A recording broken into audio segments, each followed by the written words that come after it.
é o computador funcionando, é o 0 e 1. Sim. Gostei ou não gostei. Exato. Aí ele fala, talvez essa pessoa não seja tão estranho quanto pareceu da primeira vez. Vamos lá, por que tem tanto diagnóstico de TEA? Isso é uma curiosidade que eu tenho. Isso. Dia 23 de outubro é dia do aviador? Dia do aviador. Eu não sabia. Opa, agora eu buguei. O que tem a ver uma coisa com a outra? A experiência é o melhor professor que você pode ter. Melhor. Mas cobra caro. Sim. Olá, seja muito bem-vindo, muito bem-vinda ao podcast O Código com Stefano Polidoro.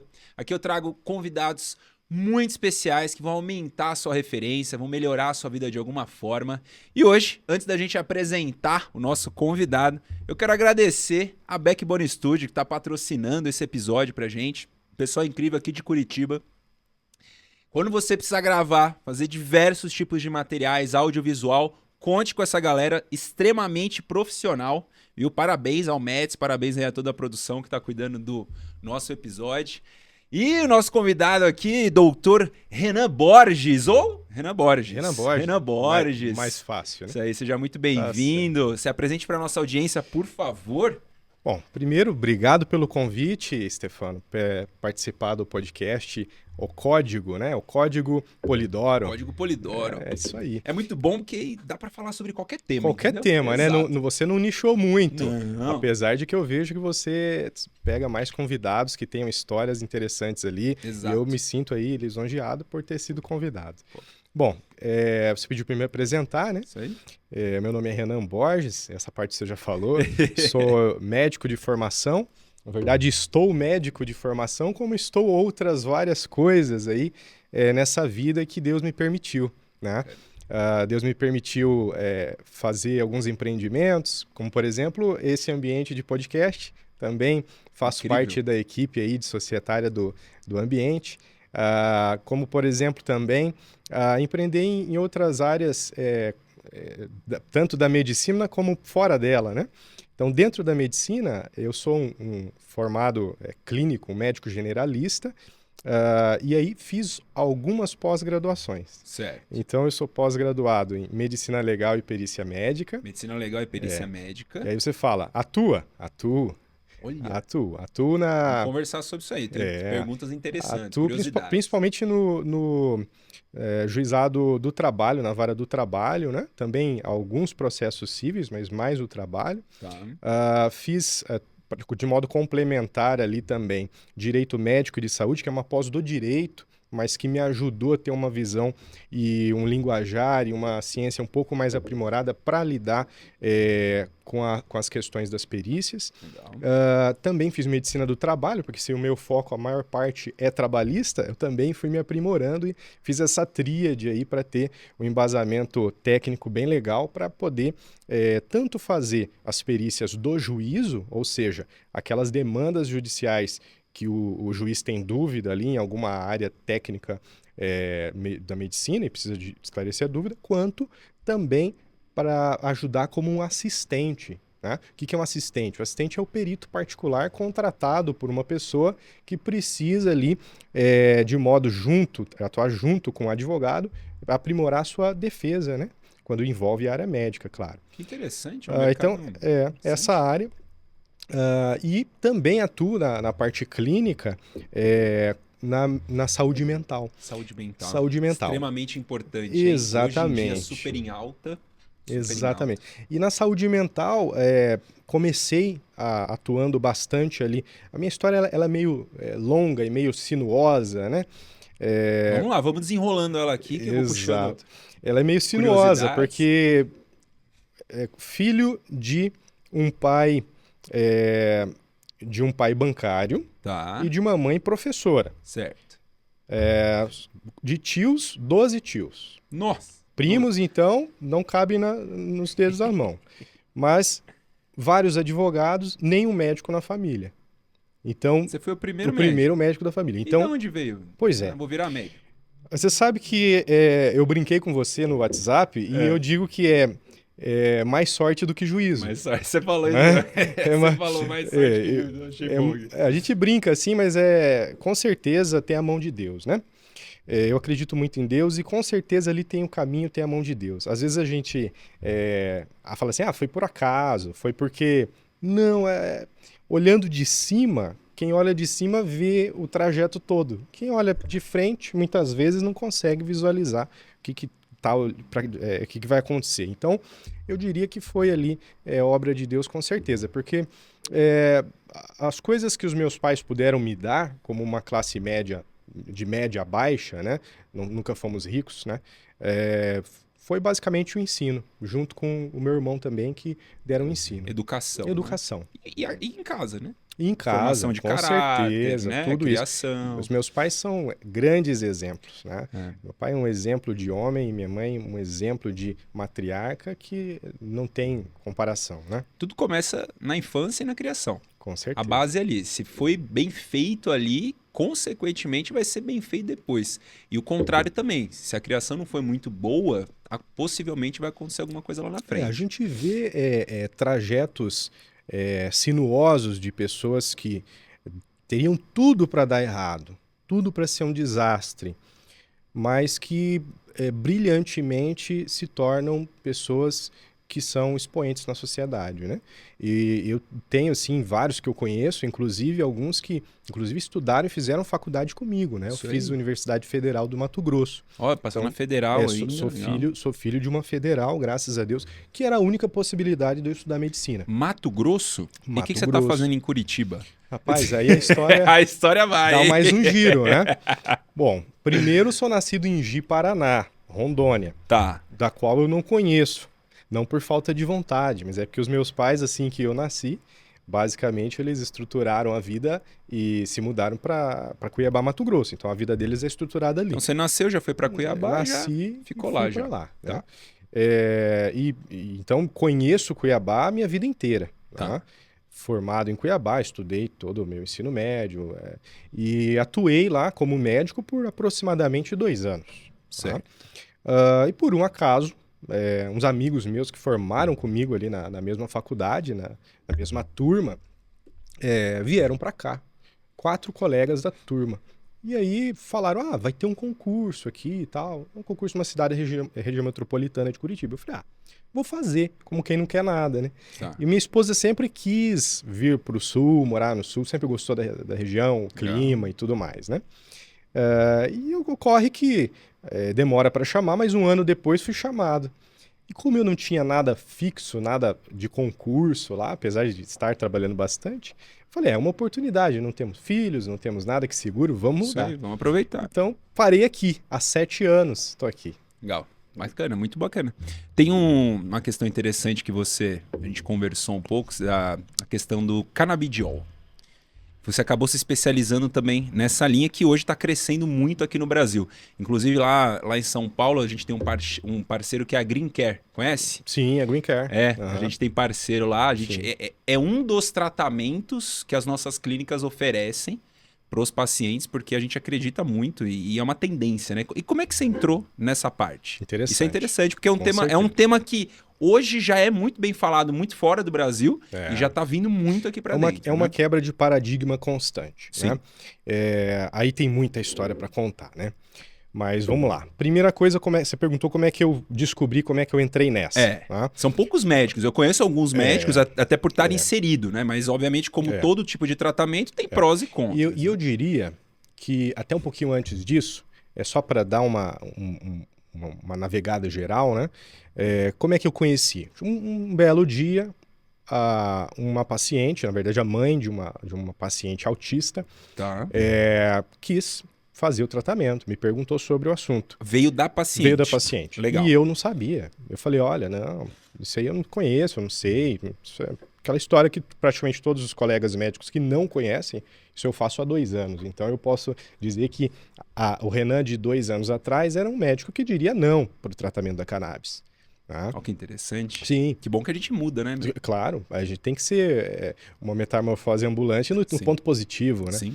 Então eu falei, quer saber? Tá bom, você quer muito? Assina esse termo aqui, toma. Fui lá, pesquisei a melhor dose, né? Fiz uma busca, prescrevi. E teve um resultado fantástico. Uma evolução, um desenvolvimento impressionante. Do paciente autista. Do paciente autista. Tá. Então eu falei, uai, o que tem? Isso aqui tem um negócio diferente aqui. Aí comecei a estudar. Atualmente no Brasil, se eu não me engano, salvo engano, se já estabeleceu alguma pós-graduação maior, às vezes algumas menores pode ser que já tenha surgido, mas na ocasião ainda não tinha uma pós-graduação, muito menos uma residência, né, em cima de endocannabinoide, que na verdade seria uma forma de tratamento ali, talvez se incluiria entre uma medicina integrativa, alguma coisa mais nesse sentido. Mais natural, né? Mais naturalística, né? E fiz o curso da Weekend Academy, né? Então é uma formação que eles têm ali, vários colaboradores de vários países, bem interessante. E também busquei bastante coisa por conta própria, porque a gente sabe que se a gente esperar o conhecimento só vir, ele fica um pouco defasado e escasso. É um conceito que eu falo de lifelong learning. Você tem que estar sempre estudando. Exatamente. É um estudo constante. Ainda mais na área médica. Exatamente. Todo dia novidade. Agora com a IA, depois eu vou te fazer algumas perguntas sobre IA na área médica também. Mas continua a questão do cannabis, que é interessante desse paciente autista, que é mais interessante ainda. Com certeza. E aí o que acontece? Fui atrás, fiz o curso, gostei, me especializei cada vez mais e uso o termo especializar no sentido de aprender e aprimorar, né? A gente tem que fazer esse adendo porque na área médica o CFM e o CRM eles restringem bastante o termo especialista, né?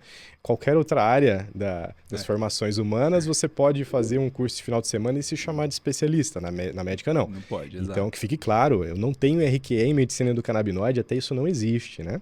Nem tem, né? Não tem.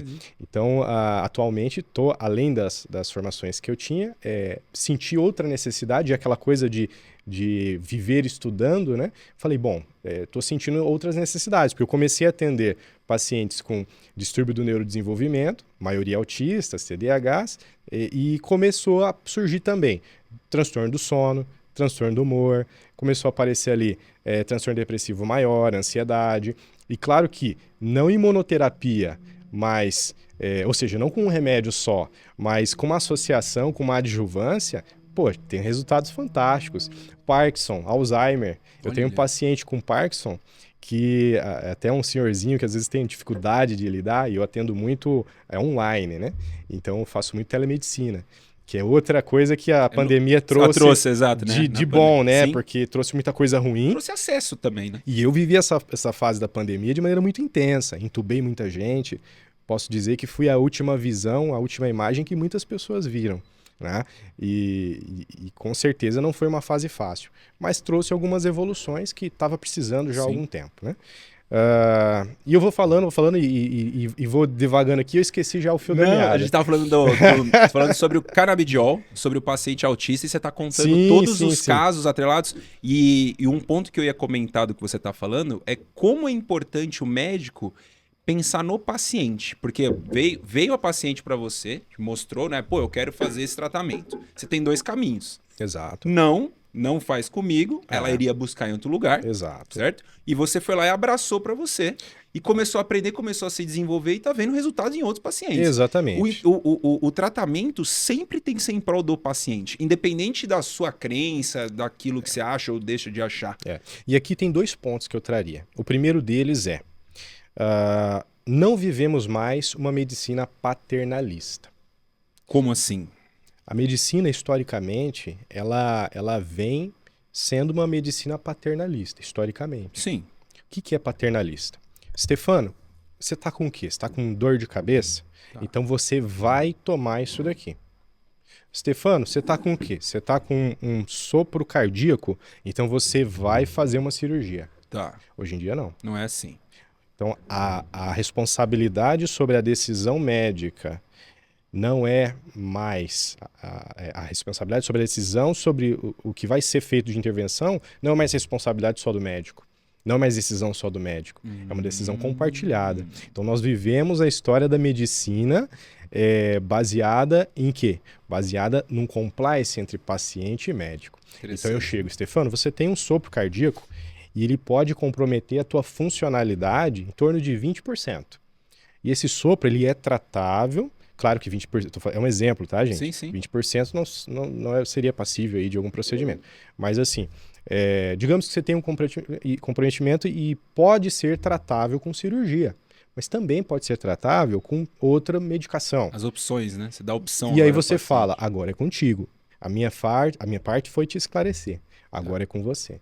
Então, quem decide sobre a própria saúde é o paciente. Uma decisão compartilhada, né? Exatamente. E tem que ser, né? Porque o paciente que vai ter as consequências daquilo, né? E eu diria que a sociedade ela ainda está se acostumando a isso. Porque muitas vezes você chega com as opções e o paciente fala, doutor, mas o que você indica? O que você decide?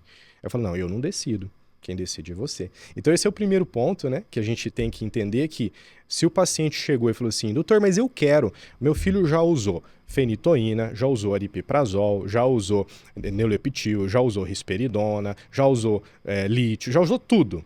Carbamazepina, já usou tudo. E nada melhorou o comportamento do meu filho. E eu quero tentar usar o canabidiol. E você vai falar assim, olha, independente do que você quer, você está errado, eu não vou... Então, peraí, no mínimo, acho que o sensato é eu ir atrás da informação. Lógico, com certeza. Então, como eu estava te dizendo, né? E aí vem o segundo ponto. E aí você viu a necessidade do paciente, você focar em se aprimorar cada vez mais. Então, eu digo que comecei fazendo, falei, bom, se eu vou prescrever, eu preciso saber o que eu estou prescrevendo. Você está prescrevendo, então, tem que estudar. Fiz o curso. Sim. Né, fiz uma formação ali. E se eu comecei a atender agora outros tipos de pacientes, vou fazer o quê? Uma pós-graduação em psiquiatria. Então, já estou ali no meio da pós-graduação de psiquiatria. Que tem a ver com a questão da saúde mental. Com a questão de saúde mental. É. Então, se eu vou lidar com algo tão precioso, tão importante, tão sério quanto é a saúde mental, eu preciso aprender mais. A gente acabou de adquirir um ativo digital sobre ansiedade. É um portal, né, na internet, uma página no Instagram que impacta mais de 10 milhões de pessoas por mês falando sobre ansiedade. E não sei se que ativo que é esse? É um ativo digital, uma página no Instagram que cria conteúdo sobre ansiedade, sobre esse tema. Legal. E as pessoas seguem ali para entender, para melhorar a ansiedade, que é um tema que está muito em alta. A saúde mental está crescendo cada vez mais, até por conta de todo o contexto que a gente está inserido, né? As incertezas humanas, o futuro, a imprevisibilidade. A própria pós-pandemia. A própria pós-pandemia. Então, com certeza foi um dos reflexos aí, foi a exacerbação das doenças mentais. Foi. Né? Então, claro que viu-se necessidade, talvez pessoas que tinham alguma coisa meio subliminar, meio abaixo ali do gelo, da camada de gelo, e que ia levando, por quê? Porque tinha outras coisas no dia a dia, no contexto social, que mascarava. Sim. Então ela era uma pessoa infeliz, mas era uma pessoa infeliz que supria ali com um certo relacionamento, um certo vício, e agora não podia mais sair de casa. E aí a cura, que não era cura, começou a aparecer ali. Então, surgiu não, né? Evidenciou-se muito mais as questões de saúde mental. Eu falo, vivemos uma sociedade mentalmente doente. Se eu não me engano, no Brasil, acho que é um país que tem mais pessoas ansiosas e com depressão, se eu não me engano, se eu não estou errando esse dado. Eu não vou saber dar o dado mas para você também. Para você ver que é tão importante, né? E as matérias falam, as pessoas falam, muitas pessoas famosas, influentes, falando sobre esse tema. Então, é uma tendência. Renan, você comentou do TDAH. Certo. Aí eu tenho uma curiosidade sobre o TDAH, que assim, hoje em dia parece que todo mundo quer ter TDAH. Verdade. Certo? Né? Por que isso? Por que ficou tão forte esse tema? E por que eu já vi, né? Eu trabalho com muitos médicos, eu já vi o pessoal falando, o paciente vem aqui querendo laudo de TDAH. Exatamente. Sabe? Por quê? Da onde veio isso, assim? Por que começou esse movimento? Um movimento que engloba isso que você falou é um movimento de banalização da medicina. Tá. E que transforma, ou vem transformando o médico numa espécie de quitanda onde se escolhe o que quer comprar. Esse é um primeiro ponto. Tá.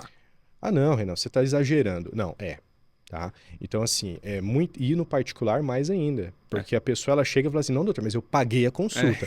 Aí eu falo, opa, mas você pagou a consulta. Você não pagou o laudo, você não pagou a receita, você pagou a consulta. Ou seja, a partir... Se eu não lhe oferecer o meu melhor em te ouvir, a minha melhor técnica em poder analisar, a minha melhor prescrição, aí eu tô errado. Mas se depois de tudo que eu falar, respeitosamente, você disser para mim que quer usar e vai usar comigo ou semmigo, então eu prescrevo, você assina aqui e eu coloco para minimizar os riscos, eu te acompanho. É o que eu digo para alguns pacientes que às vezes chega querendo usar cannabis e eu falo que não tem necessidade. Aí eu falo, bom, você vai usar? Não, doutor, se você não prescreveu, eu vou arrumar um jeito e vou usar. Falou, então é o seguinte, você vai usar, mas você vai usar do jeito certo, você vai usar na dose certa, você vai usar de um fornecedor certo e eu vou te acompanhar. Mas, fique a ressalva, não era o mais indicado. Por que o paciente é tão irresponsável a esse ponto de... O cara vai lá, investe, né? Confia no profissional e faz o contrário do que ele está falando.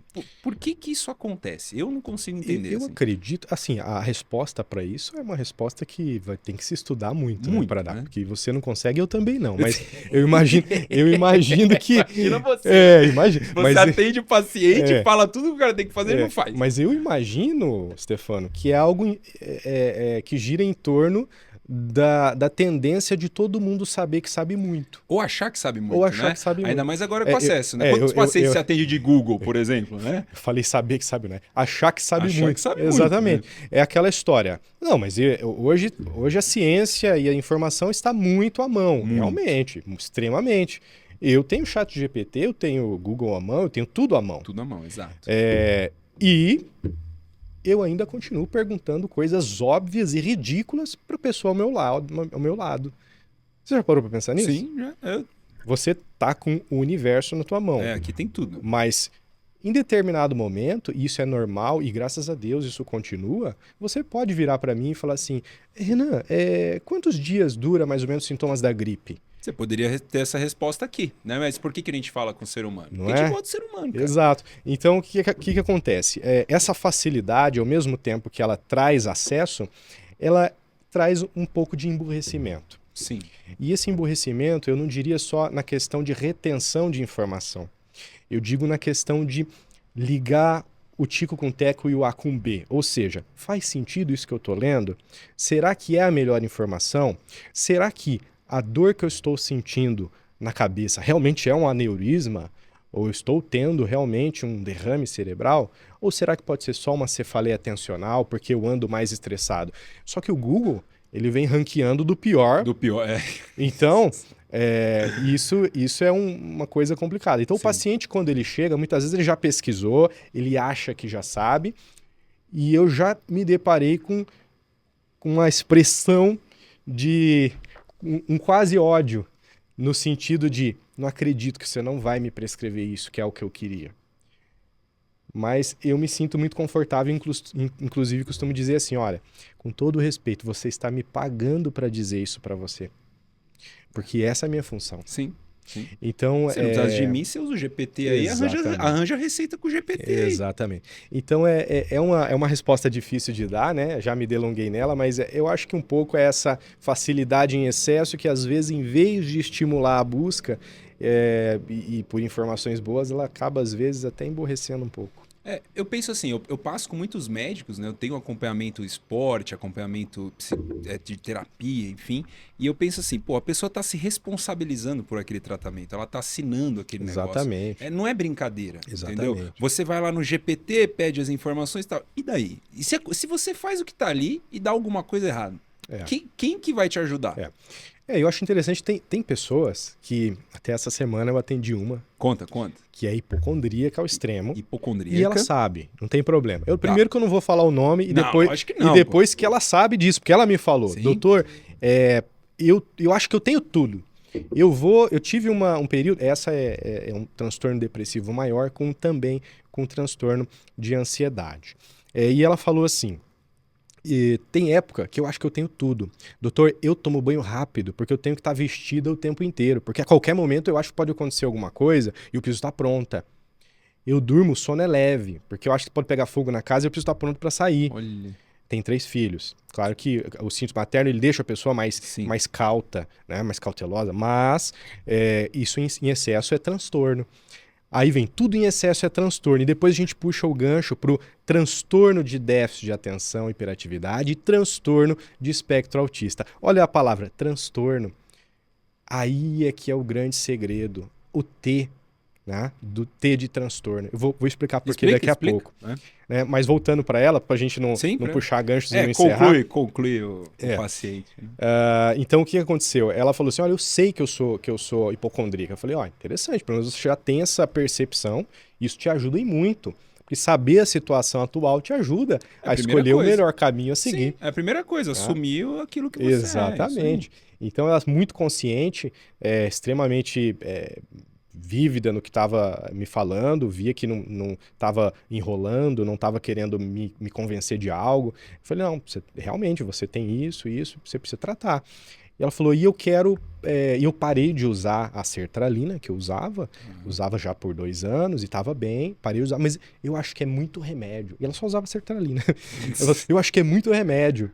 E eu queria usar cannabis. Eu falei, olha, vamos lá. Como um medicamento adjuvante, pode te ajudar muito, porque o CBD, que é o canabidiol, ele tem propriedade ansiolítica, ele é anti-inflamatório, imunorregulador, ele ajuda no sono, ajuda com ansiedade. Maravilhoso. Só que, como monoterapia, nesse caso, eu preciso que você entre com um inibidor de recaptação de serotonina, ou seja, a sertralina ali é um tipo, ou seja, seu organismo precisa ter uma modulação e um pouco mais de serotonina ali no sistema. Então, só a cannabis talvez não vai resolver. Mas você acha que os tratamentos, assim, pensando no paciente, não é sempre um tratamento complementar? Ou seja, várias coisas que vão ajudar no objetivo que ele tem? Porque, por exemplo, essa paciente... saúde mental. Então, a saúde mental. A pessoa não tem um problema, são vários problemas. É uma coisa, às vezes, que é maior, mas as consequências daquilo, são diversas. Com certeza. E é o que eu expliquei para ela. Falei, olha, eu imagino que seja muito difícil para você tomar o remédio. Porque você não quer. Então, se você não quer, é difícil. Mas, imagina o quão melhor sua vida vai ficar se você acordar disposta, se você for lidar com os seus filhos feliz, se você não estiver rancorosa ou irritada ou a ponto de ficar pilhada com qualquer coisa a qualquer momento. Então, sua vida vai ficar melhor. Então, o que você vai fazer para ter uma qualidade de vida é muito superior ao problema de tomar um remédio que é seguro, muito conhecido, que não tem grandes repercussões em nível crônico, ou seja, tranquilo, remédio tranquilo, né? Claro, todo remédio, toma quem precisa. Então, se precisa, toma. Tá? Então, nesse sentido, a gente vai tentando convencer, né? E com certeza, também indiquei para ela, né? Claro, né? Indiquei para ela fazer terapia.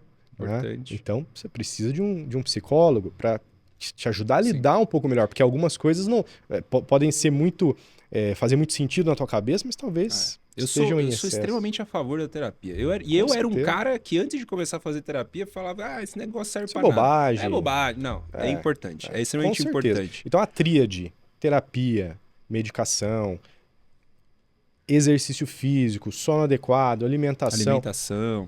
Eu não sou um levantador. Suplementação, gosta suplementação, eu também uso, gosto muito. Claro. Então, assim, eu não sou um grande conhecedor de medicina integrativa ou de qualquer coisa desse sentido, mas, como diria, isso está aí desde que o ser humano foi criado, né? Sim. Então, quando Deus fez lá a Terra, né? Eu acredito em Deus e na criação. Quando Deus fez a Terra lá, ele deixou um dia para descanso, o sábado. Ele colocou ali o que de alimentos, originariamente? Ele deixou disponível uma gama de alimentos saudáveis. Ele não criou nenhuma fábrica para industrializar nada. Sim, Então, se você olhar na origem, você tem o descanso, você tem os alimentos saudáveis, você tem tanto é que o homem estava só e ele fez uma companheira. Por quê? Porque precisava de alguém para conversar. Bastante. E muito. E a questão que você estava falando da paciente, né? Enfim, dos tratamentos e tudo mais. Em que momento, com a quantidade de pacientes que você atendeu, que você mudou a sua visão assim da medicina para, aceitar fazer tratamentos que às vezes são muito questionáveis, né? Você falou, tô fazendo uso há 2 anos, né? Prescrevendo para os meus pacientes, tal. Então teve um período que você não fazia isso. E aí você começou a conhecer pacientes, né? Com certeza. E o que veio assim? Por que você quis mudar um pouco o jeito de tratar? Isso vem com maturidade. Maturidade. Eu acho que sim. Você sai da faculdade de um jeito, você vai aprendendo na prática. Eu não passei no meu primeiro vestibular. Eu passei no meu segundo. Então eu fiz o 3º ano e fiz 1 ano de cursinho. Tá. E foi a melhor coisa que me aconteceu. Porque o Renan que entrou na faculdade depois de um ano de cursinho não era o mesmo que teria entrado após o terceiro ano, já era outro. Tá. Então, nós somos constante evolução, né? Sim. Então, a gente vai evoluindo na medicina. Hoje, inclusive hoje é o dia do aviador. Ó, nada a ver. Hoje? Eu sou a pessoa mais aleatória que tem, Stefano. Hoje é o dia do Hoje aviador. é dia do aviador? É o dia do aviador. Eu não sabia. E você sabe por que eu falei Dia isso? 23 de outubro, 23 de outubro. é dia do aviador? Dia do aviador. Eu não sabia. Tem E- um filme, não tem um filme do... Tem o Top do- Gun, pô. Não, Top Gun, mas tem Ah. o do DiCaprio, acho que é o aviador, um negócio assim. Eu acho que tem também, esse eu não assisti. Mas enfim, hoje Aí é você dia do fala, aviador. mas cara. o que tem a ver você tá falando Vai, isso? vai. Nada, né? Não, mentira, tem. Por Vai. quê? Porque hoje eu estava fazendo o meu CME, que é a Certificação Médica Aeronáutica. Desculpa, CMA. CMA. Certificação Médica Aeronáutica, ou Que seja, para... que é para tirar o brevet, para poder pilotar avião. Então, assim, Você vai pilotar avião? dentro né? das minhas aleatoriedades e Que maravilhoso. dentro das minhas infinitas aleatoriedades e coisas absurdas que eu invento de fazer, eu penso, a vida é única Tá certo. e outra, estou atrapalhando alguém, Ninguém. estou incomodando alguém, estou gastando dinheiro de alguém, então que se lasque o que os Faça outros o que você pensarem. quiser, Eu vou fazer isso aí. o que eu quiser. Sim. É claro, o que eu quiser sempre tem o limite tênue de não estar atrapalhando ninguém. Isso é importante. E aí, por que eu estou falando isso? Porque lá, hoje, conheci um colega médico que Tá. também estava fazendo a mesma avaliação para tirar piloto privado. Legal. A diferença é que ele queria sair da medicina. Por quê? Por quê? Eu perguntei para ele, eu falei, colega, você tem menos de 2 anos de formado, né? Aí ele falou, ele olhou para mim com a cara assim, tipo... Aí ele falou, formei em 2022, ou seja, basicamente dois, três anos, aninhos, né? indo para 2 para 3 anos. Falei, final de 2022, então 2, 3 aninhos. Eu falei, cara, isso já aconteceu comigo. Porque depois de 10 anos de formado, você já passou pela fase que você acha que vai ser o melhor do melhor do melhor. E aí você descobre que, muitas vezes, o melhor do melhor não é só na parte técnica. Você precisa aperfeiçoar outras skills, A outras... parte humana é Ah. extremamente importante. Aí você acha que vai ganhar rios de dinheiro. É. Não é realidade, não é Ainda realidade. mais Então, hoje. toda vez que anda esse povo perguntando, quanto você ganha? Ah, eu sou médico tal, eu ganho 300 mil por mês, eu ganho 100 mil por mês, eu ganho 200 mil por mês. Eu falo, opa, é viável, é possível, mas Parcela muito é uma pequena, parcela né? pequena. Eu acho que a gente sofre menos quando a gente é mais realista, Sim. né? A gente Então, não pode pegar a exceção e colocar como uma regra, né? E aí, voltando pro colega, eu falei, colega, se acalme, eu já passei por isso. Tentei empreender depois de 2 anos de formado, quebrei 3 empresas antes. Olha. Então, é também burrice, né? Uma área que eu não conhecia, que era a área de comida, alimento. Nada a ver. Nada a ver. Tá. Então, assim, quando a gente inventa muita coisa que não tem nada a ver, a gente acaba quebrando a cara, né? Mas você leva como aprendizado, né? Com Olha só, tá certeza. aqui com vários projetos, medicina, certeza. podcast e tal. Você já deve ter ouvido essa frase, né? A experiência é o melhor professor. Já ouviu essa frase? Já ouvi. Eu tenho uma versão dela não tão elegante, mas que fala a mesma coisa. O complemento dela é: a experiência é o melhor professor que você pode ter, Melhor. mas cobra caro. Sim, é isso aí. Você aprende errando com o seu dinheiro, né? Exatamente. Então, assim, foi válido. Foi válido. Tudo é válido. Sim. Né? E nesse sentido a gente vai amadurecendo, né? E vai mudando, com certeza, a forma de lidar com o paciente, a forma de se colocar no lugar, entender. Pô, se ele tá trazendo isso para mim é porque é importante para ele. Para mim pode ser uma coisa mais ridícula do universo, mas para ele é importante. Então deixa eu ouvir. Sim. No dia a dia, você tá usando a inteligência artificial nos seus atendimentos? Vou dar um exemplo meu, assim. Eu faço muito tratamento, enfim, cuido muito. Eu gosto de usar a medicina ao nosso favor. Eu acho que a medicina tá aí para melhorar a gente, como ser humano, né? Enfim, então tem um acompanhamento. Que infelizmente no Brasil a gente tem uma cultura que as pessoas cuidam da doença. Elas não cuidam da saúde. Isso é verdade. Elas vão pro médico quando tá com problema, não pra, pô, quantos pacientes chegam para você e falam assim, Renan, eu tô ótimo, meus exames estão ótimos, eu quero ficar melhor. Quantos?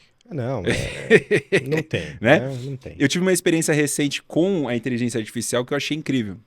Fiz os exames, né? Chegaram os exames, aí eu mandei os exames no meu GPT, eu uso o GPT para tudo, hoje é meu terceiro cérebro. Você fala, atue como um ultra especialista. Tudo, isso. Pedi ali, joguei um prompt, né? Eu sou da área de TI, consegui montar prompt e tal. E pedi para ele analisar meus exames usando o parâmetro mundial da medicina, tá? Ele me devolveu um relatório, eu peguei o relatório, baixei, mandei pro meu médico. Falei, como é que tá esse relatório aí? Quantos por cento ele acertou? Ele falou, 90%. Eu falei, incrível, incrível. Sim. Então, a gente tem uma ferramenta que já realiza ali um diagnóstico ali de 90% certo. Olha isso. Eu diria que várias áreas da medicina estão migrando e alucinadamente para o uso da IA. Tá? Coisas que a gente nunca imaginou que a IA podia entrar, ela está entrando de maneira muito intensa, muito forte. Né? A própria cirurgia robótica, né? Tá aí. Hoje você faz cirurgia robótica com IA. Ou seja, além de ser mais sensível a forma de você poder manejar o robô, você ainda tem uma IA para prever, identificar a área que talvez essa área aqui não é a área que você devia cortar, então a IA te impede. Nossa, que incrível. Ou talvez você tenha que ressecar uma área que é muito, muito delicada e aí você está com um tremor, alguma coisa, e a IA identifica e atenua aquele tremor ali na ponta. Então, a IA está sendo usada de várias formas, né? Assim, vai substituir muita profissão a IA. Sim. Mas será que vai substituir o médico? Não acredito. Eu acredito que Por o médico vai mudar o papel. Por que você não acredita, Stefano? Assim, eu acredito no uso da IA o seguinte, inclusive já tem podcast que eu gravei falando isso. Você não será substituído pela IA, mas sim por quem usa. Porque ela te potencializa. Você ganha, eu falei, é o terceiro cérebro. Então a gente tem o nosso cérebro, o segundo que é o estômago, comprovado cientificamente, certo? E temos o terceiro, que é esse negócio aqui que você, se você sabe usar, se você sabe fazer perguntas, sabe fazer prompt, ele te devolve tudo. Quanto ao médico, a gente tem uma questão humana. Né? Tem coisa que o robô não vai fazer. Exatamente. Ele pode te ajudar a dar o diagnóstico, pode te ajudar ali, mas e o lado humano? E o paciente que chega para você, como a paciente falou, né? Isso aí ela não consegue atender. Você sabe que os aviões poderiam voar sem piloto há muito tempo. Há muito tempo. Por que não voam, né? Por que é só de fábrica, só os Cirrus Vision Jet e alguns outros ali que tem um botão ali que você clica e ele faz ali o pouso autônomo? Né? Na verdade, tem vários aviões que fazem isso. Divulgados ali, que o pessoal conhece mais o Vision Jet, algum outro ali. Mas por que isso não acontece? Porque o ser humano não está acostumado a colocar a vida na mão de um robô. Exato. Isso vai demorar um tempo. Mesmo que o engenheiro diga que ele é 99,9999% de erro a menos do que um ser humano, você ainda prefere o fator humano para algumas coisas na vida. Sim. Então, imagina, senhores passageiros, os senhores estão num avião e fiquem completamente tranquilos, porque temos aqui não uma, mas duas IAs pilotando esse avião. E no momento, a cabine de comando está vazia. Está vazia, não. Essa cena, eu não estaria nesse avião aí não, cara. Olha que interessante. Olha que interessante. Então, assim, o ser humano não está preparado. Então, a mesma coisa. Mas a IA vai interpretar sentimentos. Ela vai interpretar sentimentos, mas ela vai te dar uma devolutiva que você quer? Porque hoje ela tende a querer te agradar muito, né? Então, o pessoal tá usando como terapeuta e não faz sentido, porque ela vai responder o que você quer. Exatamente. Ela não vai responder o que você tem que ouvir, né? O terapeuta humano, ele responde o que você precisa ouvir, baseado no estudo e tal. A IA não. Isso é um problema. Um dos maiores usos do GPT hoje é para terapia. E é a pior coisa que tem, porque ela te fala o que você quer ouvir. Na verdade, é um absurdo. Né? Não é que é a pior coisa, é um absurdo completo, né? Faz sentido. Mas numa sociedade onde as pessoas acham que liberdade é fazer o que quer, ter respostas que quer ter. Ela ouve o que ela quer ouvir, fica tranquila, ouvir, né? Então, se eu não me engano, puxa, agora não vou lembrar qual foi o autor dessa frase, mas basicamente ele fala assim, depois eu lembro e comento. Tranquilo. Mas basicamente ele fala assim, que liberdade não é você fazer o que você quer, e da mesma forma não é ouvir o que você quer, é você fazer o que você não quer, sabendo que você precisa fazer. Fazer o que precisa ser feito. Ou seja... Exatamente. Eu não quero levantar de manhã, mas eu tenho liberdade o suficiente para saber que eu preciso fazer isso e que vou fazer isso, então eu tenho autonomia e liberdade sobre mim mesmo. Sim. Né? Então é uma certa uma contradição, parece, mas é a pura verdade. Sim, mas liberdade é fazer o que você tem que fazer, não necessariamente o que você gosta de fazer. O próprio cuidado com o corpo, o próprio cuidado com a mente. Pô, se você não se alimentar direito, se você só se encher de porcaria, você vai ter uma consequência. Agora, se você se alimentar corretamente, treinar, tiver ali todos os parâmetros que a própria medicina já te ensina, né? A medicina fala, cara, faça isso que você vai ter esse resultado. Com certeza. Então, mas eu gosto ou não gosto? Aí é uma outra questão. Mas você está usando a medicina ao seu favor. Então você vai fazer aquilo que precisa ser feito para o seu objetivo. Com certeza. Stefano, voltando lá, eu lembro que você me perguntou sobre a questão dos diagnósticos, TDAH e TEA. É importante, sim, né? Vamos lá. Por que tem tanto diagnóstico TDAH e TEA Isso é uma curiosidade que eu tenho, porque eu já vi, eu já fui em evento sobre TDAH que as pessoas estavam enaltecendo ter TDAH. Era como se fosse um marco na vida delas. E olhando... E pode ser que seja. Então, mas por quê? Por que a pessoa fica tão contente de querer ter um negócio? Tá. Então vamos lá. Primeira coisa. Por que as pessoas querem muito ter o TDAH e por que pode ser um marco libertador? Realmente pode ser um marco libertador. Por quê?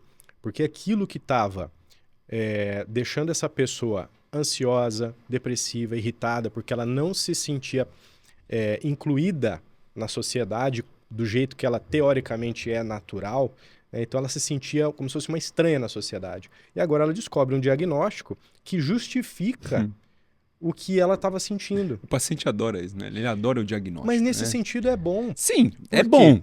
Porque você nominar um problema é a metade da solução. Para você buscar a solução do problema, né? Você conseguir identificar e dar nome ao seu problema é a metade do caminho de ter a solução. Então, nesse sentido, é ótimo o diagnóstico. Porém, tem que ter diagnóstico quem tem o problema. Exato. Agora vamos lá. Por que eu acho que tem muita gente com diagnóstico errado? Eu tenho certeza. Por conta do tesão. Opa, agora eu buguei. O que tem a ver uma coisa com a outra? Vai. Por conta da letra T maiúscula. Então é um tesão por conta da letra T maiúscula que tem no TEA, ou seja, TEA, transtorno de espectro autista, e TDAH, transtorno de espectro, transtorno...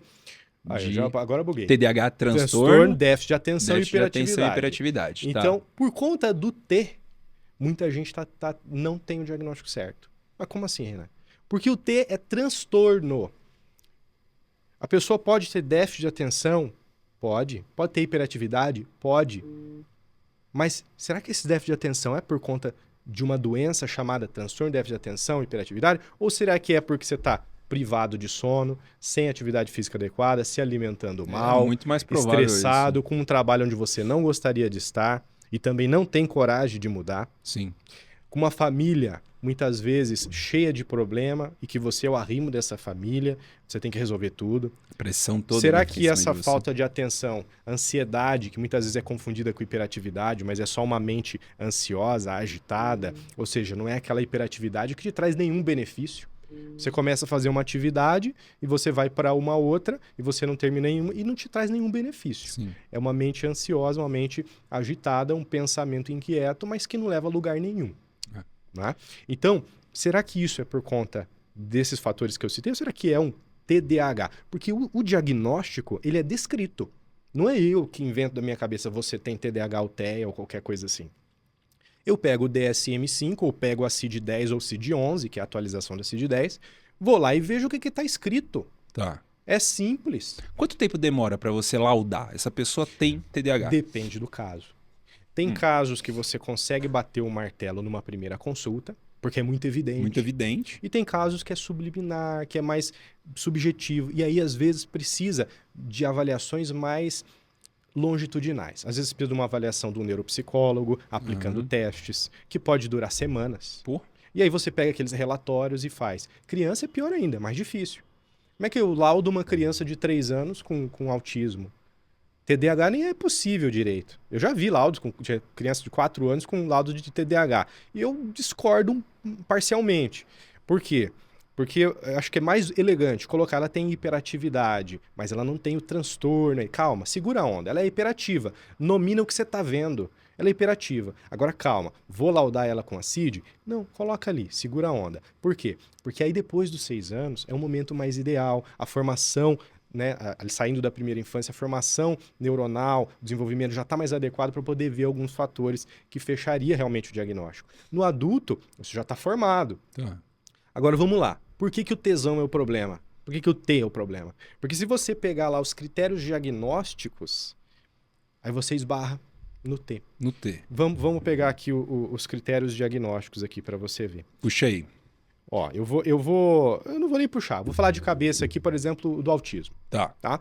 Para você fechar diagnóstico de autismo, você precisa ter critérios. Primeiro deles, critério A para o autismo. Alteração na linguagem ou interação social, interpessoal. Esse é o critério A. Tá. Critério B, alteração ou dificuldade ali sensitivo-motora. Então, é uma pessoa que tem uma sensibilidade exacerbada, com ruído, com iluminação, com sons, com toque, não consegue usar uma roupa apertada, gola apertada, coisas, enfim. Não consegue cortar cabelo, criança que não consegue cortar cabelo por conta da hipersensibilidade. Critério B. Ou motor, ou seja, tem dificuldade no equilíbrio, tem dificuldade para escrever com lápis, para pegar. Critério B. Tá. Critério A é o quê? Pô, ela não olha no olho. Ela não faz a triangulação do olhar, não olha no rosto. Ela triangula, mas ela foge. Tá. Ela não interage adequadamente como era para ser na mesma idade. Então, critério A e B preencheu. Pronto. Preencheu o critério A e B. Sou autista? Não. Não, porque tem o C, o D e o E. Tem um monte. O problema é que eles param no A e o B. Agora vamos seguir? Vamos seguir agora? Critério C. Qual que é o C? Tem que comer. Agora, salvo engano, eu tô trocando C com D, mas salvo engano é isso. Critério C. Tem que começar antes de uma determinada idade. Né? Salvo engano, eu vou ter que pegar aqui porque eu quero falar bobagem. Né? Não, puxa certinho porque é interessante. 6 ou 7 São quantos critérios? São 5 critérios. 5 critérios. C e D. Para diagnosticar autismo. D e E. Para diagnosticar autismo são 5 critérios. 5 critérios. Deixa eu abrir aqui. Pega aí. Pode ser que sejam 4 e eu tô falando besteira. Tem problema. Mas deixa eu abrir aqui. Mas é interessante, né? Porque você vê que não é tão simples assim. Vou laudar a pessoa com autismo. Exato. E aí assim. Muda tudo, entendeu? Você acha que tem muito pai, muita mãe que busca o laudo, mesmo assim, mesmo a criança não tendo, mas ele quer laudar a criança com autismo, às vezes para justificar alguma coisa. Tem algum benefício? Tem algum benefício governamental, tem alguma coisa? Governamental, mas tem que ser respeitado algumas coisas, né? Primeiro, quem paga esse benefício? Então. Quem paga esse benefício é o setor previdenciário. É a Previdência que paga. Previdência. Ou seja, qualquer cidadão pode receber sem nunca ter pago nada de... Aí, ó. Né? Já abre para fraude. Ele não é uma espécie de uma aposentadoria. A aposentadoria você tem que pagar o INSS. Sim. Não. Ele vem da Previdência. Então, se você provar que você tem uma certa hipossuficiência, então a minha família tem uma certa hipossuficiência e por isso eu preciso daquele BPC-LOAS, né? Que é o benefício de prestação continuada. Né? Sim. Então, se eu conseguir provar, sim. Mas... no Brasil, tudo é burlado. Então, já abre para fraude. A partir do momento que você tem um benefício atrelado a uma doença, você já tem que questionar os laudos. Eu acho que tem que ter... porque não faz sentido essa crescente de laudo de ano a ano. Sabe? É muito sem sentido. Pô, do nada, todo mundo tem TDAH. Do nada. Exato. Todo mundo agora tem TDAH. Não é mais uma pessoa, às vezes, que só tem um déficit de atenção. Enfim... alguma questão que não tem o T incluso, né? Como você falou. A questão do T é importante. É engraçado que quando a gente quer encontrar, a gente não encontra, né? Tá tudo na mão aqui. Mas vamos... Joga no GPT, aqui, GPT. Ó. Então vamos lá. Ó. Critério A, déficit persistente social, comunicação e interação, que é o que eu citei. O que você falou. Critério B, padrão restritivo comportamental de interesses e também a questão sensitivo-motora, né? Que está inclusa ali. Certo. O C? O critério C. Início precoce, que é o que eu estava dizendo ali. Tem que ter uma certa idade. Então tem que ter uma certa idade. O D? Ou seja, o período... aqui ele não colocou a idade, se eu não me engano é 6 ou 7 anos, tá? Tá. A minha mente não é das melhores a parte da memória. E aí vem o critério D, D. que é o que mata a charada. Qual? Tem que ter, digamos, e o critério ele tem que ser preenchido. Tá. Se não preencher o critério, não tem o diagnóstico. Tá. Critério B, prejuízo funcional. Critério D, prejuízo funcional. O que seria isso na prática? Então, ó, sintomas que causam prejuízo clinicamente significativo, Tá. então significativo, no funcionamento social, ocupacional ou em outras áreas. Ou seja, aí eu falo, o T é importante, porque o T, ele fala transtorno. O que é transtorno? É o que sai da normalidade. Sim. Então, se eu tenho o critério A e B, mas eu tenho uma família, eu vivo bem, eu tenho um bom trabalho, eu me dou bem com os meus colegas, eu tenho amigos, eu comunico bem. Ah, mas minha bateria social é mais baixa, tá? Uhum. Mas você não tem o que diz, não sou eu, transtorno clinicamente significativo, ou seja, atrapalha. Ou seja, é um negócio que atrapalha ter amigos. Eles têm um amigo e olha lá que o cara aguenta ele. Ele não consegue trabalhar porque ele fica no trabalho, ele dá problema. Entendeu? Então, assim, é clinicamente significativo, ou seja, é um tesão, é um transtorno, então tem diagnóstico. Ah, mas então e aí, doutor? Então eu não tenho nada. Não, você tem. Só que você tem outra coisa. Sim. No autismo, por exemplo, se usa o termo fenótipo ampliado ou espectro ampliado, ou seja, você tem características do TEA, mas você não fecha todos os diagnósticos, você não tem o laudo. E por que eu acho que isso tem que ser levado muito em conta? Porque se eu pego um cordãozinho e coloco no meu pescoço, eu furo fila. Se daqui a pouco aprovam questão de isenção de imposto de renda e metade da população agora tem autismo, quem vai pagar? Quem vai pagar essa conta? Entendeu? Então, assim... Tem um lado humano querendo ser safado, né? O de sempre, brasileiro e sendo esperto. O difícil é você chegar na sociedade e apontar o dedo falando assim, ó, você não devia ter o benefício. Porque o dia que você fizer isso, você arrumou confusão. Não, sim, isso eu não acho que tem que ser feito, mas na minha visão não faz sentido a crescente de laudo, ou seja, alguma coisa está errada. Quem que está laudando errado? Quem que está sendo beneficiado disso? Não, muitas vezes não é questão de benefício ou não. Muitas vezes, a criança muito novinha, com 1, 2 anos de idade, ela mostra alterações que chamam a atenção. Tudo bem. O médico fica em dúvida se é ou não. Ele peca por excesso. Ele coloca lá, TEA nível 3, autismo nível 3 de suporte, ou seja, grave. Só que essa criança, ela começa a ter terapia precoce, que ela precisava, começa a lhe tratar e desenvolve maravilhosamente bem. E aí, esse médico, ele não é revisitado. E aí o TEA nível 3 vai até a adolescência. E essa criança já é TEA nível 1.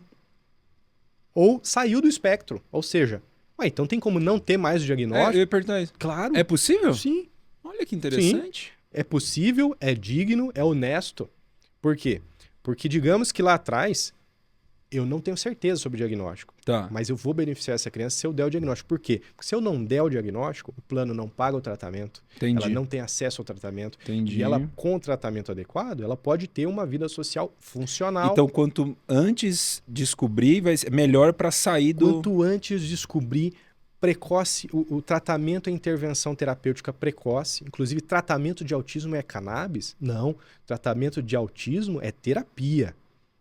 É fonoaudiologia se precisa, com transtorno de fala, é psicoterapia se tem comportamento interferente ou se tem dificuldade para compreensão ou qualquer outra coisa desse sentido, é a terapia ocupacional se tem sensibilidades ou se tem transtornos motores, é a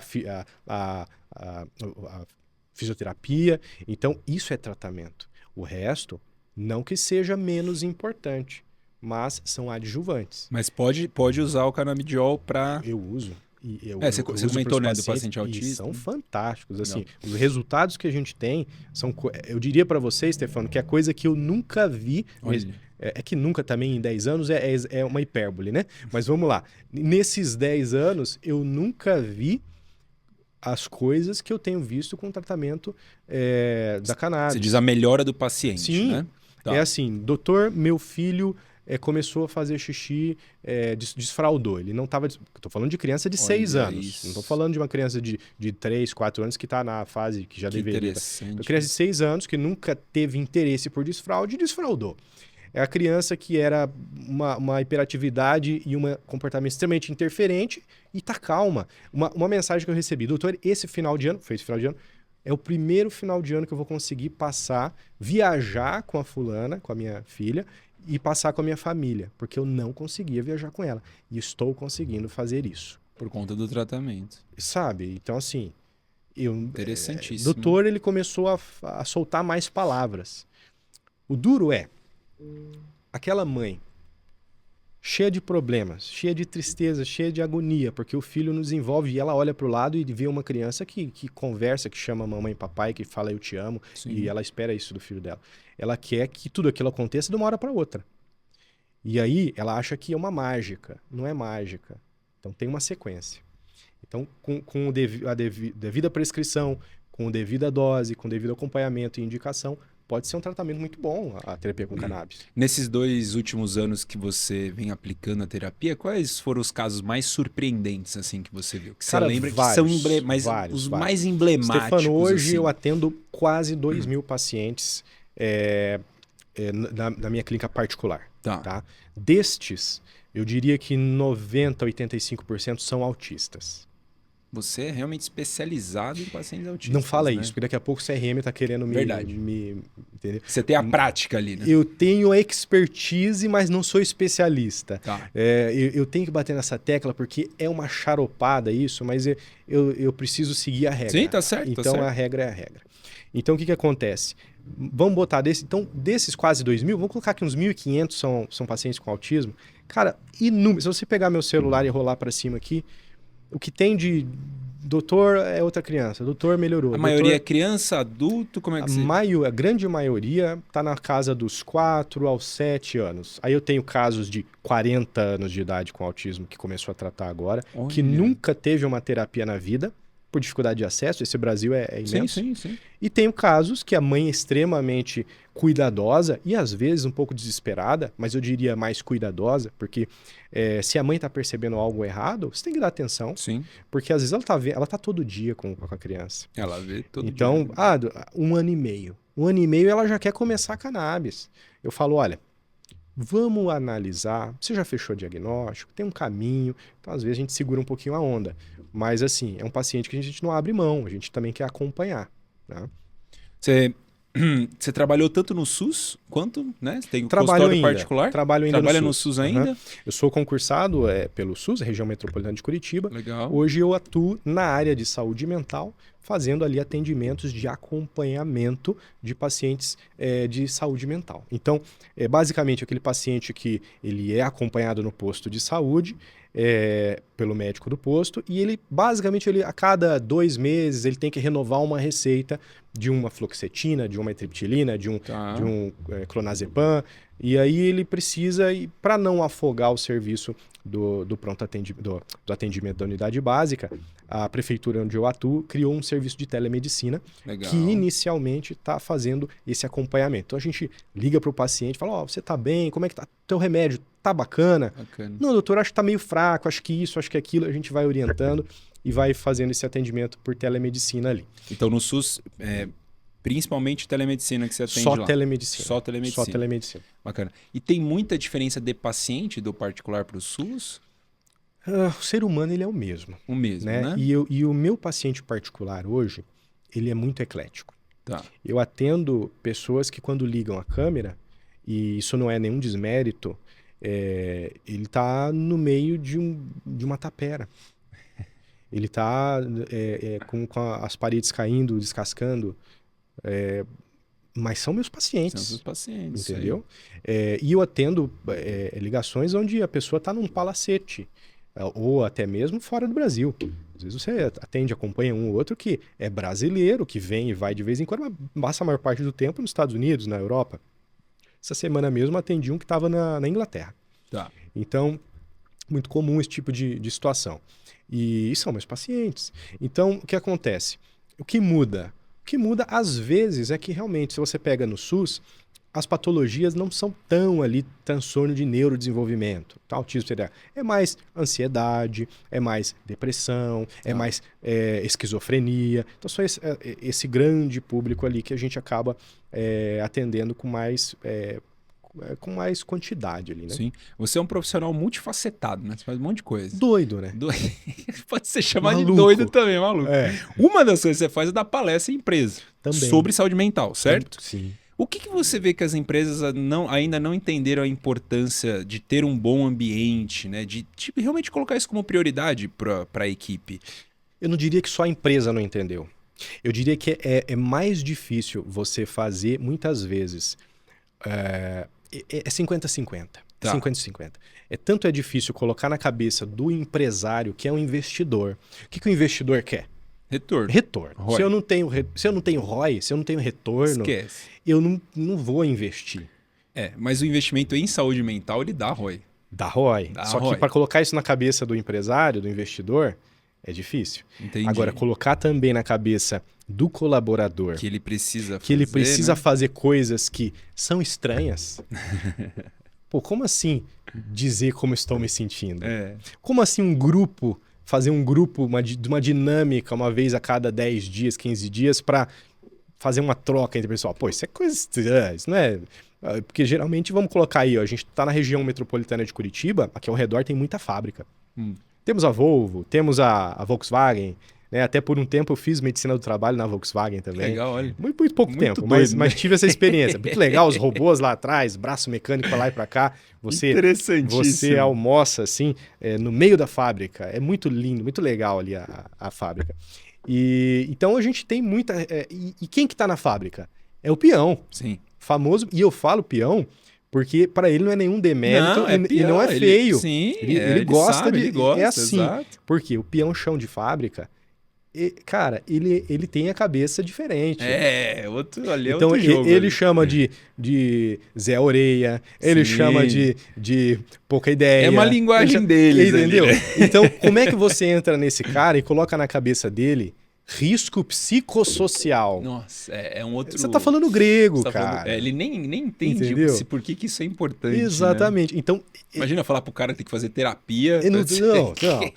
Eu acho que só dele pensar na zoação dos colegas, ele já não quer fazer. Então, você trabalhar isso devagarinho é importante. E aonde que eu entro aí, né?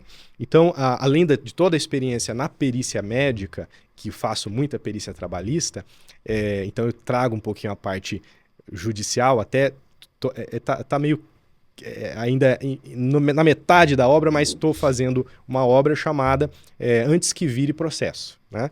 Ou seja, é um livro? É um livro voltado para o público de RH e para o empresariado. Ou seja, olha que interessante. Aonde que a medicina entra na minha empresa... Antes que vire processo. Antes que vire processo. Então, aonde que a medicina entra na minha empresa e aonde eu posso atuar para evitar um passivo trabalhista. Né? Então, essa é a ideia.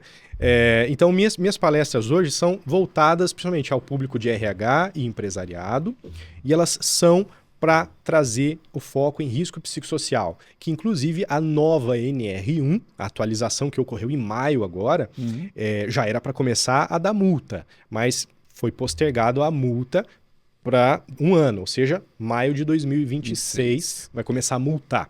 Então a nova NR1 ela traz como um dos riscos que tem que ser mitigados e tem que ser levados em conta o risco psicossocial. Então agora as empresas têm mais uma coisa para ficar alerta. Sim. Então eu venho para trazer um pouquinho de luz sobre, primeiro, o que é isso? O que é risco psicossocial? Aonde ele entra na empresa? Qual é o mais incidente? Será que todo o atestado de ansiedade realmente é bobagem e o cara está querendo me enrolar com aquele atestado, ganhar um dia de folga? Ou será que eu preciso ficar de olho no meu colaborador e dar um suporte para ele? Então isso é interessante porque é uma carência das empresas. Mas como em tudo, vai ter a galera que vai usar isso para... Pro bem e pro mal. Pro bem e pro mal. E a maior pergunta que eu recebo nas palestras é exatamente essa. Mas, doutor, se é tão subjetivo, como é que eu sei? Aí eu falo, como é que você sabe? Você não vai saber de cara. Tá. Mas você tem que fazer tudo de cara. Fazer a prevenção, né? Então, a tua parte você tem que fazer. Né? Agora, o perito é difícil enganar. Pode ser que engane? Pode. Tem gente que engana, cara. Mas é mais difícil enganar o perito, é mais difícil enganar o juiz, né? A gente lida com gente o tempo inteiro. Sim, ser Tá? humano. Então a rotina é lidar com o ser humano. Então você ouve uma história e você fala, será que essa história faz sentido? O que eu vou perguntar para sensibilizar a resposta? Então a gente tem estratégias, né? Que muitas vezes o RH não vai ter, o empresário não vai ter. Então, primeiro ponto, não entrar em conflito, não dizer que o cara está enrolando, não é a função dele. A função dele é, você está com problema? Tá bom, vou te ajudar, vou te dar Vamos ouvir suporte, ali, isso aí. independente. Então é nesse sentido. Para resolver, né? Porque Exato. tem que ter a solução. Porque aquilo, não adianta você, o colaborador tá com essa situação e ele não quer resolver. Com certeza. Aí, como é que vai fazer? Tem que partir dele Tem também, que partir né? dele querer resolver. Pô. Eu acho que o fato da pessoa, ela traz esse problema, né? Traz essa situação. E ela mesma quer resolver, para mim já mostra que ela é uma pessoa de uma boa índole. Claro, e certo? por outro lado, quando você ouve lá no consultório de perícia, você ouve, doutor, a empresa me causou depressão. A pessoa está com 45 anos de idade, aí ela fala, a empresa me causou depressão. Aí você vai olhar o histórico dela. Vai. Esses casos aí eu já... Aí você já mata a charada, o que estava acontecendo. Aí você faz uma pergunta, e fala assim, como que está seu tratamento? Doutor, tem 2 anos que eu não vou no médico. Peraí. Então, aí, né? Então, peraí. Então, no mínimo, o meu laudo vai constar assim, e não é por mal, mas no mínimo vai constar assim. Periciado evidencia uma certa falta de interesse com a própria saúde. De resolver o problema dele, Ou seja, não que isso vá dizer que ele perdeu o processo, mas assim, é evidente que tem uma falta de interesse também. Então. Tá? Então, assim, tem que ter eu falo que a compliance é uma palavra americanizada, mas é isso mesmo, tem que ter um compliance, tem que ter uma... Vamos abrasileirar essa palavra, Stefano. O que seria um compliance? Compliance? Eu sei o que é compliance, né? Mas como a gente... Uma diligência, uma governança. Uma governança e uma governança de mútuo aperto de mão. O que seria um compliance, né? Compliance é uma palavra tão... É uma palavra muito boa. abrangente, né? Ela resolve tudo, né? Mas assim, eu diria que nesse caso, ela transita como se fosse num aperto de mão. Tipo, eu não te sacaneio, você não me sacaneia. Isso aí seria um entendeu? compliance. Né? Eu acho que é isso. Então, se a empresa conseguir colocar como uma coisa que a gente chama de cultura de empresa essa visão, aí melhora. Sim. A questão do colaborador não querer resolver já é um indício. O negócio tá falando, né? Porque por que o cara quer ter alguma coisa e não quer resolver? Obviamente, ele quer algum benefício disso. Com certeza. Agora, não, eu tenho algum problema e quero resolver esse problema. Cara, e aí beleza, a gente vai junto, né? Eu sou super a favor, inclusive. Infelizmente, o Brasil ele é o país do espertão. Né? O espertão. E o espertão, muitas vezes, não é o que faz a coisa certa. Você já pegou muito espertão? Vários. Já dei muito atestado para espertão. Fica um corte aqui, ó. Eu já dei muito atestado para espertão. É isso aí. Você sabe por quê? Porque não vale a pena, e eu já tive muito embate. Eu já fui parar várias vezes na delegacia. Várias. Sério? Claro. A pessoa desacata, xinga. Eu já tomei cuspida no rosto. Olha isso. Então, assim, se chega num nível desse, você tem que fazer outra parte que é educação médica. Então eu estou educando você. Se você é uma pessoa que não consegue conviver em sociedade de maneira mínima a respeitar uma pessoa que está na tua frente dizendo o que você precisa ou não precisa, o que você tem ou você não tem, e você procurou essa resposta porque eu não fui na tua casa, você que foi até o meu consultório, claro que isso ocorreu em âmbito de SUS, né? Que não, mas mesmo fácil, assim, assim, não faz sentido. Mas nada justifica. E se chega nesse limite, eu tenho que ser bom o suficiente com você para mostrar que você está errado. E muitas vezes a única linguagem que a pessoa entende é a linguagem da delegacia, é a linguagem de um processo. Então já aconteceu algumas vezes também. Então, nesse sentido, o ser humano ele acha que ele é o espertalhão se ele tem vantagem. Né? E infelizmente é uma cultura do Brasil, não só do Brasil, né? Essa coisa de achar que tudo do ser humano, todo isso, erro né? é do Brasil. Não, mas do ser humano, querer tirar vantagem. O ser humano ele gosta de no final do dia falar assim, pô, me dei bem no que hoje? Pô, eu vejo muito, né, o pessoal falando, reclamando do problema, ou às vezes da situação que ela tá, mas também não faz nada para mudar aquela situação, né, meu amigo? Aí fica muito fácil, né? Terceirizar o problema. e não assumir a responsabilidade, aí fica muito fácil. Por exemplo, eu dou muito treinamento para time e tal, e sempre Time de quê? Time de empresa? Time de empresa, Legal. vendas, atendimento, né, comunicação, enfim, marketing, e sempre... É porque na minha cabeça, sabe aquela história de não ter o diagnóstico, mas tem algumas coisinhas? Na minha cabeça falou time, eu já pensei no futebol. No futebol. Nada. Aí eu, time de quê? Só pra eu não dar uma Não, rata. não, Porque daqui a pouco eu tô perguntando, mas e o treinador fala o quê? Não, mas eu chamo de time, tem isso, inclusive, né? Eu chamo de time porque a empresa, ela tem um objetivo. Toda empresa, o objetivo dela é dar lucro. Pronto. É isso. É esse. Então, o time tá ali para quê? Para dar lucro, para dar resultado para os acionistas, para os fornecedores, para o time, né? Fica a dica, hein, Mets? O Mets é o nosso colaborador que tá ali, ó. Fala aí, cadê o Mets? Fica a dica, hein, Mets? Toda empresa tá aí para ter lucro. Ter lucro, cara. É para isso que a gente trabalha. Então, o time, ele tá em prol de um objetivo, né? Então, dou muito treinamento e tal. E quando o pessoal começa a terceirizar o problema, eu falo, galera, então não vamos nem conversar. Porque assim, se o problema tá no outro, o que eu posso fazer? É muito fácil, né? Ó, você te mora aqui no Brasil, eu sempre gosto de perguntar isso. Há quanto tempo você ouve que o Brasil tá em crise? Pô, a vida inteira. A vida inteira. Então assim, Brasil é Brasil, certo? Cara, vai entrar político, vai virar político, vai continuar sendo Brasil. A solução do Brasil não é a troca de gestão. A solução é a gente mesmo. São as próprias pessoas ali, a comunidade que você está envolvida, querer resolver o problema daquela comunidade. Mas você vê como é que é dolorido? Eu duvido que chegue a 50% os brasileiros que podem olhar e de maneira bem sincera falar assim, eu pago 100% dos meus impostos. Duvido. Eu acho que 50% você tá indo bem alto aí. Eu tô sendo bonzinho, né? Tá sendo bonzinho, mano.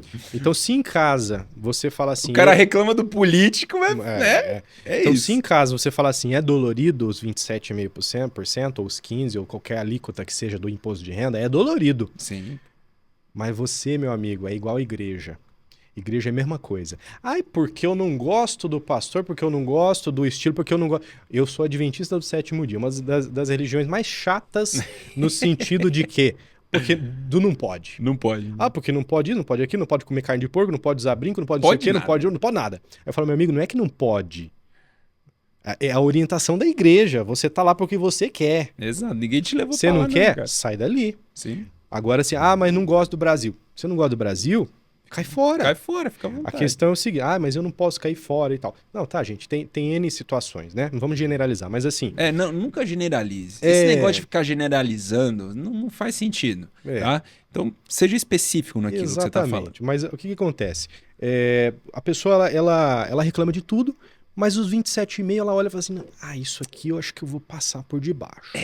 Não vou declarar isso aqui, né? Então, é um comportamento que já vem de casa, vem de berço, né? Não diria que foi algo ensinado, mas é algo que, como diria, tem muitas formas da gente evitar o imposto? Tem, mas com certeza sonegar não é uma delas. Né? Sonegar não faz sentido. Você usa estratégia fiscal, estratégia contábil e que tá tudo certo. Show? Show, cara. Que história, hein? Começamos em medicina, terminamos em sonegar. Olha que loucura. Essa conversa foi longe, meu. A gente falou de cannabis, a gente foi pra cá, foi pra medicina, e eu quero puxar ainda, entender por que você abriu um estúdio de podcast. Puxa vida. Por que estamos gravando no estúdio do Renan? Da onde veio? Você já estava fazendo pouca coisa? Tinha nada pra fazer? Vou abrir um estúdio. Né? Então, isso vem lá no meu espectro ampliado. Doido, né? Por quê? Eu ia perguntar, será que você não tem nada? Então, pois é. Então assim, vamos lá. O Renan tem autismo? Não. O Renan não tem autismo. O Renan tem TDAH? Não. O Renan não tem TDAH. E falar de mim na terceira pessoa pode parecer ser estranho, mas o que eu quero dizer é que apesar de não ter o diagnóstico, como muitas pessoas, facilmente algum médico me daria diagnóstico de TDAH, autismo e, se brincar, superdotação e altas habilidades. Por quê? Porque eu toco violino. Você toca violino? Toco violino, eu já até dei aula de violino quando era mais novo, já toquei em casamento, toquei em orquestra. Olha, então, eu sou o cara que inventa moda. O pessoal, antes da gente começar a gravar aqui, veio te imitar falando. Aí o cara imitou falando, eu fiquei olhando, eu falei, não é assim, agora eu tenho certeza. E o cara ali imita você direitinho. Igualzinho. Então, violino. Fabrício, eu pego você na curva depois, hein? O Fabrício, foi o Médici. Fabrício, eu Fabrício, falei. ele faz isso, mas ele me ama, cara. Com certeza ele te ama. Mas, vamos lá. O estúdio de podcast é uma tendência, óbvio, né? Inclusive, eu comecei a fazer porque foi um caminho. Falei, cara, por que não fazer? É tão legal conversar com quem eu quero conversar, né? Aprender com as pessoas. Né? Olha, a gente tá batendo papo. Quanto tempo já deu aí, Médici? Deu 1 minuto, 1h15. Ah, 1h15 conversando, você viu? Não passou passa, assim, ó. Não, Pum. é o contrário. Você não vê passando. Não vê passando. É muito rápido. Porque você tá conversando, você tá aprendendo. Trocando ideia, aprendendo, né? E o gostoso é a troca, né? Exatamente. É ser fluido, né? Então eu sempre tenho algumas perguntas e tal, mas deixa fluido que o negócio vai muito bem. Conta do podcast. Por que o estúdio de audiovisual? Cara, se você olhar naquela estante ali, que o telespectador... É bonito falar telespectador, né? Quem tá assistindo a gente não tá vendo, mas tem uma estante ali, que é o nosso museuzinho. Nossa, realmente ali é um museu. Tem um museuzinho. Aquilo ali é um videocassete? É um vídeo. É isso que eu ia falar. Você tá vendo um videocassete? Eu tô vendo um videocassete. Mas não é. E olha lá em cima, o que tem lá em cima? Do lado da TV. Uma câmera. Uma câmera. É uma câmera daquelas de ombro, assim, ó. Nossa. Você sabe de quem que era esse videocassete, essa câmera? Do meu pai. Do seu pai? É do meu pai. Olha aquela câmera de ombro, isso aí nem existe mais. Ela era porque meu pai me deu, não porque ele tenha falecido. Meu pai tá vivo, maravilhoso. Traz aqui, Metz, deixa o pessoal ver aqui. Vamos ver, traz aqui. Essa é uma M9000, uma Panasonic, na época era show. Essa câmera já foi pro Chile filmar um evento no Chile. Meu pai era... E meu pai é bancário, tá? Mas essa câmera já foi pro Chile, essa câmera já foi usada em estúdio de televisão ao vivo. Tá. Na época isso aqui era fantástico. Isso era o supra-sumo. Uma M9000 era um supra-sumo na época. Né? Hoje são as Red, não são? Hoje as Red, né? as Blackmagic, né? A nossa linha Sony. Inclusive temos aqui no Backbone toda a linha Sony, com a melhor qualidade do mercado. Então, venha as câmeras daqui são excelentes mesmo, ficou muito bom. Então o que acontece? É uma paixão do meu pai. Entendi. Agora tá explicado, pô. E como toda companhia te influencia, pro bem ou pro mal. Sim, isso é importante. Então, o meio faz você, meu amigo. Cuidado com as pessoas. Total. Cuidado com as pessoas que você tem à sua volta, que elas vão te fazer subir ou descer. Tome muito cuidado. Então, meu pai me influenciou a ter gosto por isso aqui. Legal. E aí começou um hobby. O estúdio que você vê aqui, ele estava assim, 30%, 40% dos equipamentos, talvez um pouco menos, eu tinha ele num quartinho da minha casa. Legal. E ali a gente gravava algumas coisas, fazia algumas coisas. Começou a fazer ali e tal. Mais por diversão, é aquela história que eu falei, mais por loucura do que qualquer outra coisa. E aí conheci os meus sócios em uma dessas gravações que a gente fazia de um podcast de um amigo meu, que é o Enfermeiro Sincero, o Eduardo Stahl. Ele tá com quase 1 milhão de seguidores. Sincero, tá quase 1 milhão de seguidores. Viaja o Brasil inteiro. Eduardo, um abraço pra você, Vamos cara. gravar com o Enfermeiro Sincero, que cara, eu adorei. Ele é gente boa demais, eu adorei cara. O nome e eu quero entender o conteúdo o nome é do Eduardo Stahl, né? Enfermeiro Sincero é maravilhoso. Fantástico. E aí ele começou fazendo stand-up, enfermeiro mesmo. Sim, pô. Conheci ele no primeiro lugar que eu trabalhei aqui na região de Curitiba. Tá. E a gente se conheceu, ele estava estagiando na enfermagem e eu atendendo, e ele veio e tal. E aí, um belo dia, eu levei um computador lá tal, e trocando uma ideia com ele, era um computador gamer. Aí ele, que legal, você joga? Eu falei, não, cara, é porque eu uso esse computador para editar vídeo, que é um hobby. Você edita vídeo? Cara, eu queria gravar umas coisas e tal, não sei o quê. Eu falei, vamos lá em casa. E começamos a gravar coisa e trocar ideia e tal. Fizemos, depois que ele já tinha virado um enfermeiro sincero, já estava já com algumas centenas de milhares de seguidores, a gente fez um podcast chamado Pode Ser Sincero. Legal. O podcast acabou na segunda temporada, fizemos 2 temporadas, foi muito legal. Legal. Entrevistamos artista, deputado, a ex-secretária de saúde daqui, juízes, tudo que você imaginar. Tudo que você médico, tudo que você imaginar. Da área da saúde e não também.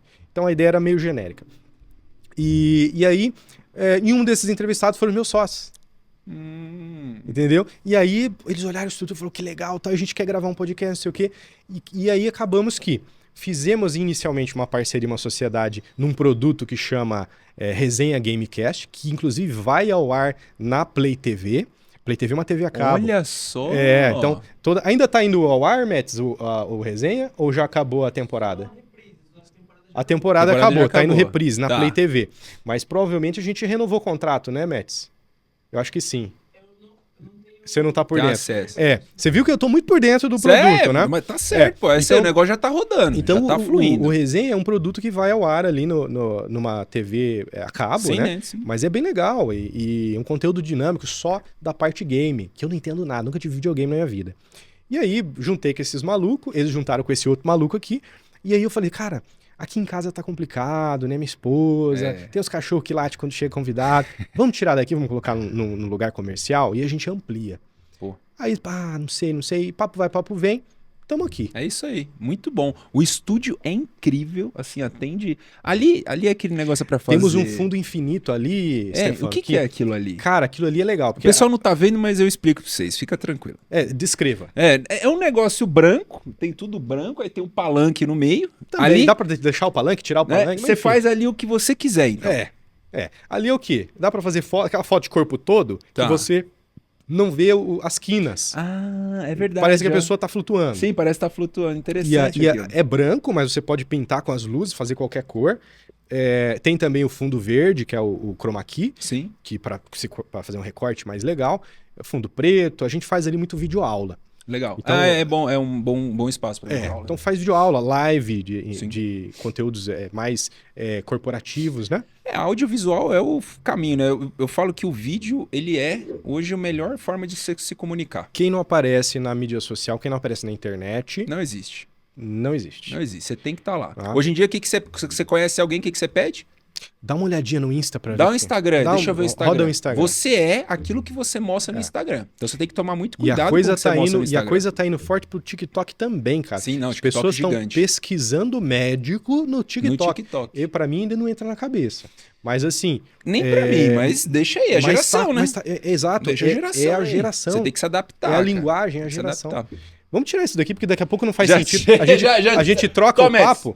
Sabe o que acontece? A gente troca o assunto e a câmera tá aqui, daqui a pouco o cara tá assistindo. O que essa câmera tá fazendo aí? Tá sendo que incrível. Loucura. Cara, olha, é um dos episódios mais interessantes que eu já gravei, porque você faz doido, um monte de coisa. Mais maluco. Muito doido, muito legal.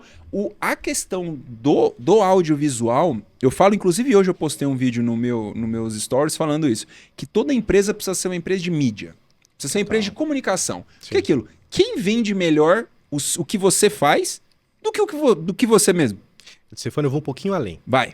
Toda pessoa, todo ser humano tinha que ser o seu próprio marqueteiro. Seu próprio marqueteiro, a sua própria marca. E isso vai... Eu concordo também. Isso vai desde da forma como você se enxerga. Sim. Até a forma como você penteia seu cabelo. Sim. Como você... usa uma roupa. Tudo. Como você... Seu padrão visual ali. Tudo. Você comunica 24 horas. Eu, dentro das minhas loucuras, teve uma fase da vida que eu estudei muito comunicação não verbal. Importantíssimo. Estudei muito, assim. E então... O corpo fala? Já viu aquele esse é o de entrada. Esse aí eu já Tem vários. Muito bom. Então, assim, comunicação não verbal e linguagem... corporal é um negócio que eu diria que é 80%, 90% da linguagem. Então, a pessoa ela tem 3 segundos para ir com a sua cara ou não. Nossa, eu postei um vídeo falando disso hoje. Não. Ela te olha, no momento que ela olhou, ela julgou. Pronto. Já era. Aí você começa a falar. Aí ela vai juntar a coisa na outra. Ali naquele momento, é o computador funcionando. É o 0 e 1. Sim. Gostei ou não gostei. Exato. Aí depois ela desenvolve, ela bota o software para rodar. Pô, vou me permitir ouvi-la. Aí ele fala, talvez essa pessoa não seja tão estranho quanto pareceu da primeira vez. Né? Então, se você... aí é onde as pessoas inteligentes ganham. Por quê? Porque ela não é boa em comunicar, em falar. Tá. Mas ela pegou a ideia e ela se veste bem. Então ela já ganha no começo. Sim. O resto é resto. Aí sabe o que a outra pessoa pensa dela? Pô, essa pessoa se veste tão bem, tem uma postura tão boa. E não é só questão de marca, de preço de roupa, não, gente. É a questão de como você se posiciona, como você Senta como você entra no Sim, ambiente. tudo. Você entra no ambiente em corcunda, você senta corcunda. Eu tô conversando com o Stefano aqui, aí eu tô aqui, ó, assim, ó. Nossa, porra, ô Stefano, a conversa tá muito boa Olha como mesmo, hein? fica ali, que horrível. Nossa, a esse negócio. conversa tá maravilhosa, Os dois, viu? assim. É bem divertida a conversa. Então, assim, é tudo, cara. E a pessoa Comunicação não verbal é pessoa que extremamente entende importante. isso, ela ganha de largada. E aí o silêncio dela, que muitas vezes é porque ela não sabe o que falar, ele é interpretado como sabedoria. Nossa, essa pessoa, ela não fala muito, ela é uma pessoa sábia. Pessoa sábia. Então, se ela souber usar bem a imagem, ela já sai ganhando Vai uns longe. 80%. É longe. A gente tá hoje no mundo das aparências, né? Importante. É. Não basta só ser. Você tem que saber, você tem que parecer. Não adianta ser.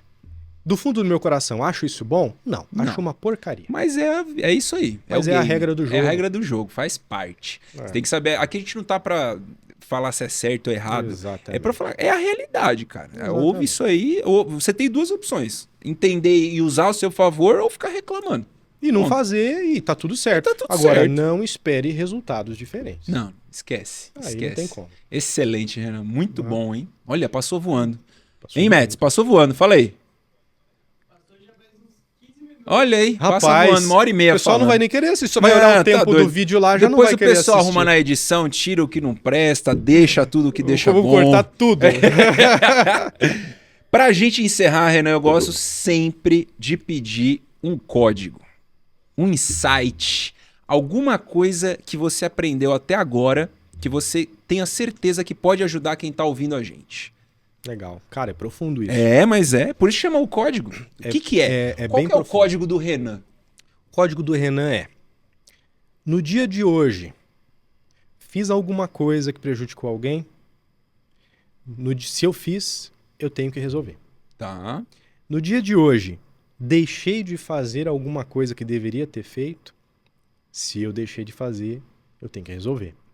Então o código é: coloca a tua cabeça no travesseiro e durma de babá, sabendo que você fez o que tinha que ser feito e que você não fez o que não era para ter sido feito. É isso. Interessante. Simples. Simples. Simples, direto. Põe a cabeça no travesseiro e se você conseguir botar a cabeça no travesseiro e dormir de babá, meu irmão, tua vida tá boa. Tem que ser sincero com você Tua mesmo, vida né? tá boa. Porque você não tá se enganando nem enganando ninguém. Excelente, Renan. É isso. Excelente. É botar a cabeça no Muito travesseiro e dormir. obrigado por esse tempo incrível. Aprendi demais, assim, muito. Sobre cannabis, eu ainda não tinha conversado com o médico sobre canabidiol. Aprendi muito, né? Apesar de já usar, já fazer, já ter nas nossas clínicas, nunca tinha conversado sobre.